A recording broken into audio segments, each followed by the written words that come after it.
దీపావళికి అమరన్ కానీ, కా కానీ, ఆ తర్వాత లక్కీ భాస్కర్ కానీ ఇవన్నీ కూడా ఎంత ఆదరణ పొందినాయి అంటే అది అంతా ఇంత కాదు.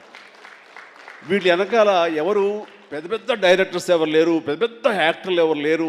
ఇది కోటాను కోట్లు ఖర్చు పెట్టి తీసినవి కావు. బట్ కంటెంట్ అన్నది ఈ రోజున మన ఆయువు పట్టు.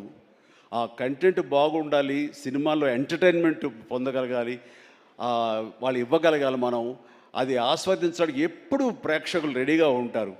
అది అందుకనే నేను అంటాను, ఏదైనా సినిమాలు ఆడవు, ఇక ఓటీటీకి అలవాటు పడిపోయారు, థియేటర్స్ రావడం అది కష్టం అనేది మాత్రం అవాస్తవం.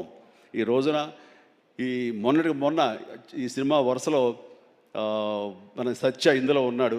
సత్య చేసినటువంటి అలాగే మన కీరవాణి గారి అబ్బాయి చేసిన శ్రీ మత్తు వదలరా 2 ఎంత బాగుంది. ఆ సినిమా ఎంత సరదాగా ఉంది, ఆద్యంతో చాలా చాలా బాగుంది. ఇవన్నీ కూడా నేనే ఉత్సాహంగా సినిమాలు 2 సార్లు చూశాను. ఆ సినిమా